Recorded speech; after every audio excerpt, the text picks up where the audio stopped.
వాడు మెట్టుకు ఆలోచన చేస్తాం, దేవుడు మానవుడు ఊహించినంత బలహీనుడు కాదు.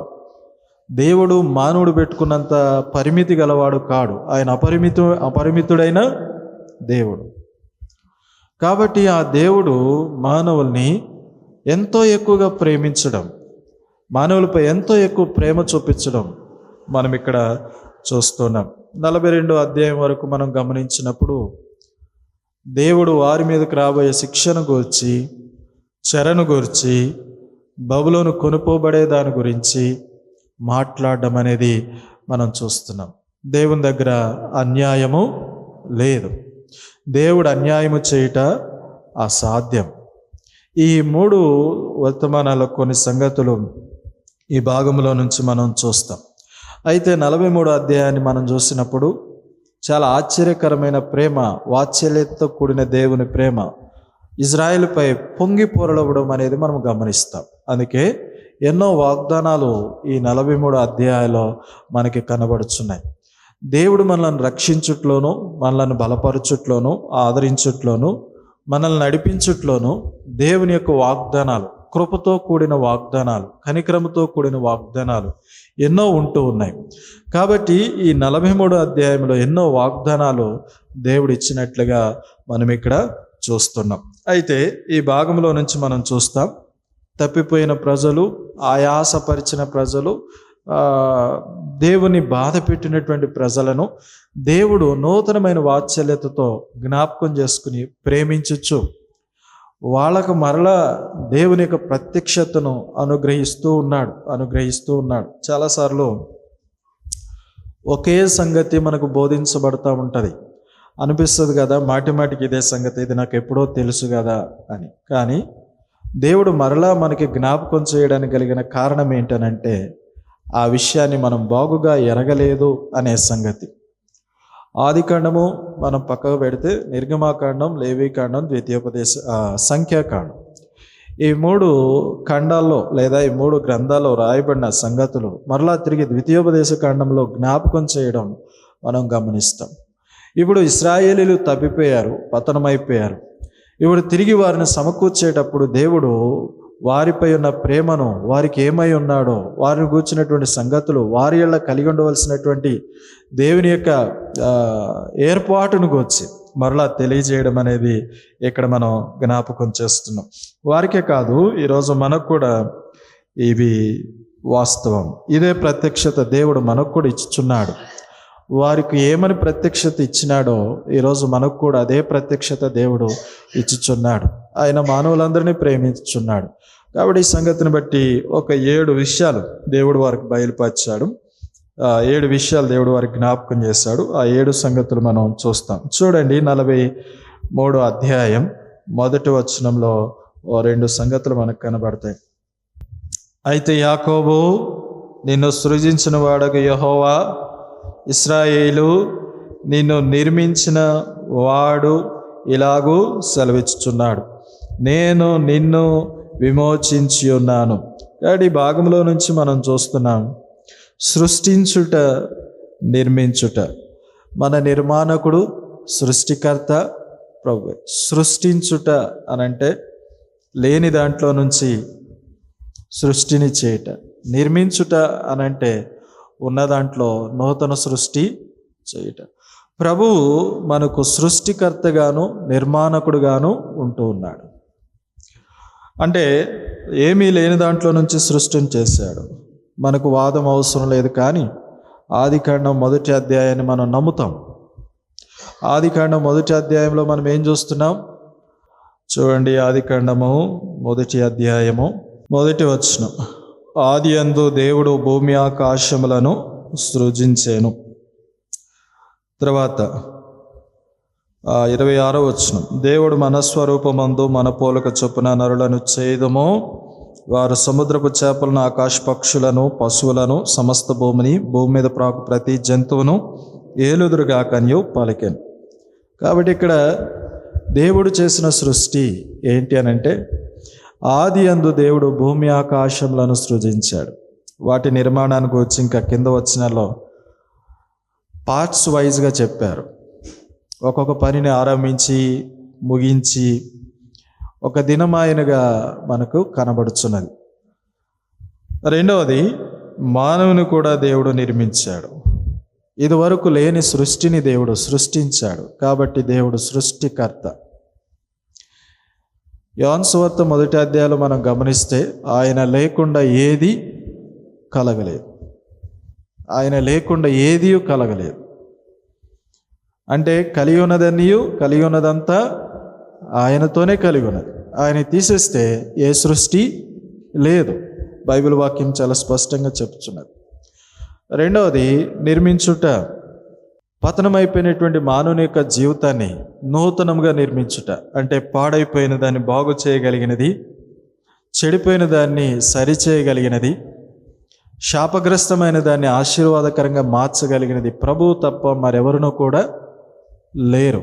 కాబట్టి నిర్మాణకుడు, సృష్టికర్త, నిర్మాణకుడు. కాబట్టి నేను నిన్ను సృష్టించినాను. ఉనికిలో నువ్వు లేనప్పుడు, నువ్వు చూస్తున్నది ఏది ఉనికిలో లేనప్పుడు నేను సృష్టించిన సృష్టికర్తను అని దేవుడు ఇశ్రాయేలీలకు జ్ఞాపకం చేస్తున్నాడు. ఈరోజు కూడా మనం గుర్తించాలి. సృష్టికర్తను మనము ఎరగాలి. ఆయన సృష్టికర్త అయి ఉంటూ ఉన్నాడు. ఆయన సమస్తమును సృష్టించిన వాడై ఉంటూ ఉన్నాడు. ఆయన సృష్టించిన దేవుడు కాబట్టి మనం ఏం చేయకూడదు? చూడండి ఒక మాట, యెషయా గ్రంథం 1వ అధ్యాయము 2వ వచనం. యెహోవా మాటలాడుచున్నాడు, ఆకాశమా ఆలకించుము, భూమి చెవియొగ్గుము. నేను పిల్లలను పెంచి గొప్పవారినిగా చేసి తిని వారు నా మీద తిరుగుబడి ఉన్నారు. కాబట్టి ఇప్పుడు దేవుడు మాట్లాడుచున్నాడు, నేను వారిని పెంచి పెద్దవారిగా చేశాను. అంటే సమస్తమును సృష్టించి సమస్తమును ఇచ్చి వారిని పెద్దవారిగా చేశాను. కానీ వారు ఇప్పుడు ఏం చేస్తున్నారు? నా మీద తిరుగుబాటు చేయుచున్నారు. అసలు మనం ఏం చేయాలి అని అంటే లోబడి ముందుకు వెళ్ళాలి. దేవుని సృష్టిని వాడుకుంటూ సృష్టికర్త అయిన దేవుని యొక్క మాట చేత బ్రతుకుచు సృష్టికర్త మీద తిరుగుబాటు చేయడం అనేది ఎంత ఘోరమైన తప్పిదం చెప్పండి. అయినా దేవుడు కనికర సంపన్నుడు కాబట్టి మనం ఎంత తిరుగుబాటు చేసినా కొంతకాలం భూమి మీద మనలను ఉంచుతున్నాడు. కొంతకాలం. ఈ కొంతకాలం అయిపోయిన తర్వాత తన మహాత్యం ఏంటో, తన ప్రణాళికలు ఏంటో మరీ బాగా అర్థమవుతాయి. కానీ భూమి మీద ఎరిగినప్పుడు మనము దేవుని ఉగ్రత నుంచి తప్పించబడటకు మార్గాలు ఉంటాయి. కాబట్టి దేవుని మీద తిరుగుబాటు చేయుట మంచిది కాదు. నేను సృష్టికర్తను, సమస్తాన్ని సృష్టించిన వాడను, సమస్తాన్ని సృజించిన వాడను, నిన్ను సృజించిన వాడను. అంతేకాదు తప్పిపోయిన నిన్ను నిర్మించిన వాడను కూడా నేనే. దేవుడు తన ప్రత్యక్షత ఇచ్చుచున్నాడు. వీళ్ళరా మనం కూడా ఇది ఎరగాలి. దేవుడు మన సృష్టికర్త అయి ఉంటూ ఉన్నాడు. సృష్టించబడింది ప్రతిదీ ఆయన చేతనే సృష్టించబడి ఉన్నది. ఆయన లేకుండా ఏదీ లేదు. నిర్మించబడినది, బాగు చేయబడినది, సరిచేయబడినది అంతా కూడా దేవునితోనే సరిచేయబడినది అని దేవుని వాక్యంలో నుంచి మనం చూస్తున్నాం. రెండవది మనం చూస్తున్న మాట ఏంటనంటే విమోచించాడు. ఏం చేశాడు చెప్పండి? విమోచించాడు. దేని నుండి విమోచించాడు అంటే దేవుని ఉగ్రత నుంచి దేవుడు ఏం చేసినాడు? విమోచించాడు. దేవునికి ఎందుకు కోపం వస్తుంది? ఈ భాగంలోనే మరొక మాట మనము చూస్తాం. 25వ వచనం. నేనే నా చిత్తానుసారముగా నీ అతిక్రమములను తుడిచివేసి ఉన్నాను. నేను నీ పాపములను జ్ఞాపకము చేసుకోను.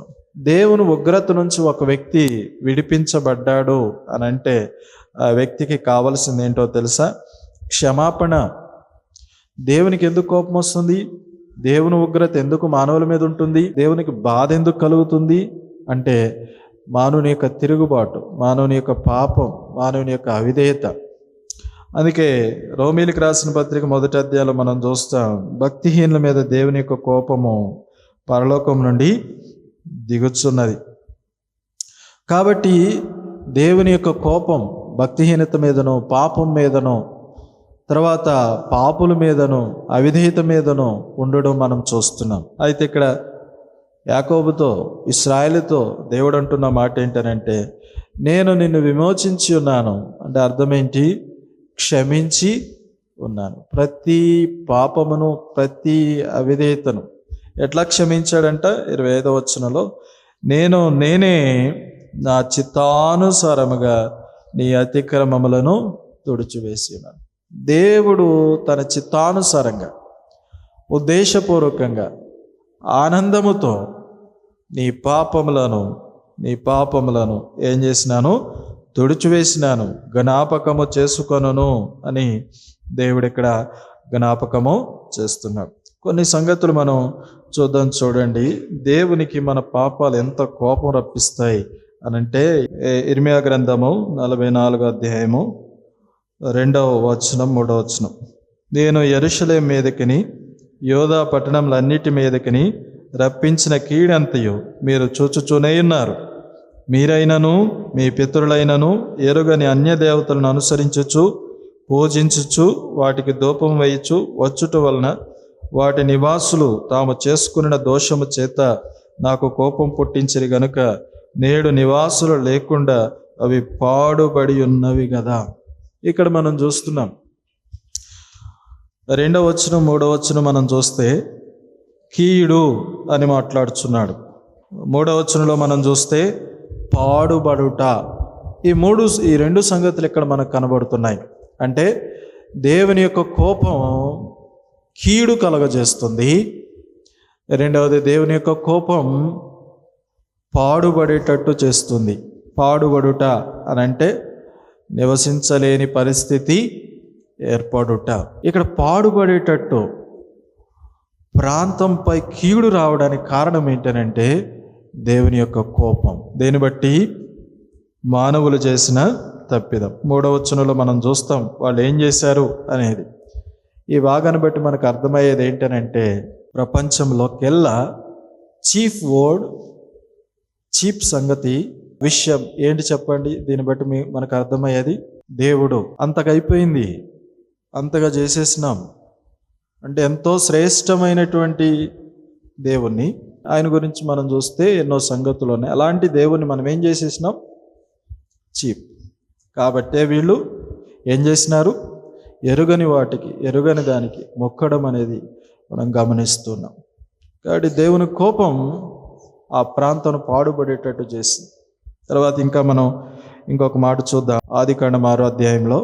కాబట్టి ఈ కోపం పాపమును బట్టి, మానవుడు చేసిన తిరుగుబాటు, అవిధేయతను బట్టి వచ్చుచున్నది. కాబట్టి దేవుడు ఉగ్రతను మనుషుల మీద చూపించుచున్నాడు. అయితే 43వ అధ్యాయంలో ఇశ్రాయేలుని గురించి చెప్పుచున్నాడు, నేనే నా చిత్తానుసారంగా నీ పాపములను ఏం చేసినాను? కడిగి వేసినాను, క్షమించి వేసినాను. ఈ రోజు నుంచి నేను నిన్ను ఏమని పిలుచుచున్నాను? చూడండి, మొదటి వచనం, నీవు నా సొత్తు. ఏమని పిలుస్తున్నాను? నీవు నా సొత్తు, నీవు నా ప్రజవి, నేను నీ దేవుడను. తర్వాత 3వ వచనం చదువుదాం. చూడండి, యెహోవానగు నేను నీకు రక్షకుడను, ఇశ్రాయేలు పరిశుద్ధ దేవుడైన నేను నిన్ను రక్షించువాడను, నీ ప్రాణ రక్షణ క్రయముగా ఐగుప్తుని ఇచ్చి ఉన్నాను, నీకు బదులుగా కూషును షేబాను ఇచ్చి ఉన్నాను. ఇక్కడ 3వ మాటగా మనం చూస్తే దేవుడంట ఎవరు చెప్పండి? ఇశ్రాయేలీలకు రక్షకుడు. మొదటిది మనం చూసాం, సృజించినవాడు, నిర్మించినవాడు. రెండవది మనం చూస్తున్నాం, విమోచించువాడు. మూడవది మనం చూస్తున్నాం, ఆయన రక్షకుడు. 15వ వచనంలో కూడా మాట చూద్దాం, యెహోవానగు నేనే నీకు పరిశుద్ధ దేవుడను, ఇశ్రాయేలు సృష్టికర్తనగు నేనే మీకు రాజును. ప్రభు ఏమై ఉన్నాడంట? రాజు. తర్వాత 2వ వచనంలో మనం చూస్తాం, నీవు జలములలో బడి దాటినప్పుడు నేను నీకు తోడయుందును, నదులలో బడి వెళ్ళినప్పుడు అవి నీ మీద పొర్లి పారవు, నీవు అగ్ని మధ్య నడిచినప్పుడు కాలిపోవు, జ్వాలలు నిన్ను కాల్చవు. అంటే దేవుడు సంరక్షిస్తూ ఉన్నాడు, ఆయన మన సంరక్షకుడు. తర్వాత 4వ వచనం మనం చూద్దాం, నీవు నా దృష్టికి ప్రియుడువైనందున గనుడువైతివి, నేను నిన్ను ప్రేమించుచున్నాను గనక నీకు ప్రతిగా మనుషులను అప్పగించుచున్నాను, నీ ప్రాణమునకు ప్రతిగా జన్మలను అప్పగించుచున్నాను. కాబట్టి 6వ సంగతిగా మనం చూస్తున్నాం, ప్రేమించే దేవుడు. 7వదిగా మనం చూస్తాం, 25వ వచనం చదివినాం కదా, క్షమించే దేవుడు. ఎవరు చెప్పండి? క్షమించే దేవుడు. కాబట్టి 7 రకాలైన ప్రత్యక్షతలు, 7 రకాలైనటువంటి సంగతులను ఎరిగినవైనా మరలా వాళ్ళకి నూతనముగా దేవుడు బోధించుచున్నాడు, జ్ఞాపకము చేయుచున్నాడు. దేవుని ప్రేమ ఎంతో పొర్లుకొచ్చింది. వారు చేసినటువంటి దుష్టత్వమును, తిరుగుబాటును దేవుడు మరచి వారిని సమకూర్చాలని ఆశపడి తిరిగి వారు మరలా తమ జీవితమును సరిచేసుకున్నటకై 7 సంగతులను జ్ఞాపకం చేయడం మనం చూస్తాం. ఈరోజు ప్రియమైన దేవుని పిల్లలారా, మన ఎడల కూడా దేవుడు ఈ రీతిగానే ఉన్నాడు. ఈ రీతిగానే ఆయన మన ఎడల కార్యము చేయుచున్నాడు. అది మనం గుర్తిద్దాం. ఇవి మరచి మనం జీవించరాదు, ఇవి మరచి మనం ఉండరాదు. కాబట్టి మనము ఆ ఏర్పాట్లో నిలబడాలి అని అంటే మన దేవుని యొక్క ప్రత్యక్షతను మనం ఎరిగిన వారముగా ఉండాలి. ఈ ప్రత్యక్షతే మన జీవితంలో మనలను ప్రభు కొరకు నిలబెట్టగలుగుతుంది, విశ్వాసంలో స్థిరులుగా చేయగలుగుతుంది. ఇలాంటి ప్రత్యక్షత మన జీవితంలో లేకపోతే మన విశ్వాసంలో స్థిరులం కాలేం, విశ్వాసంలో వృద్ధి పొందలేం.